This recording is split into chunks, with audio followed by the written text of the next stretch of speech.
हई दिलवो भी DJ Vikas Riga Sitamarhi.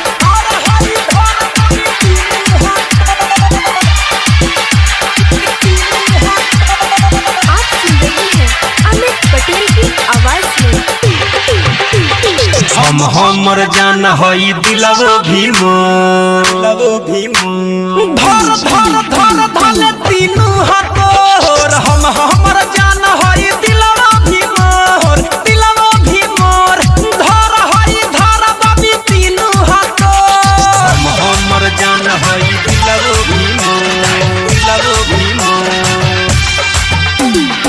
Presented by Yasmin Films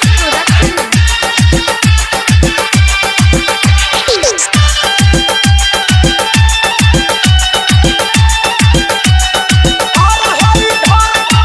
हई जानई परान तोहरे ह हमके कोइल परेशान तोहरे ह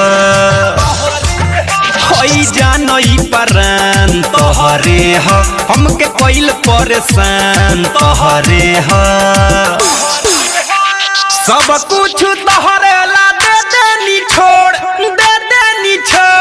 धर धर धर धले तीनू हाथोर हमर जान हई दिलवो भी मोर धर हई धर बाबी तीनू हाथोर डीजे विकास रीगा सीतामढ़ी।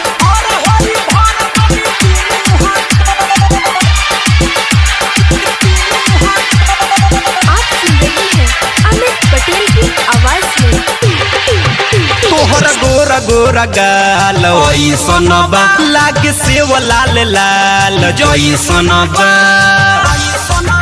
तोहर गोरा गोरा गाल ओइसन बा लागे सेव लाल लाल जइसन बा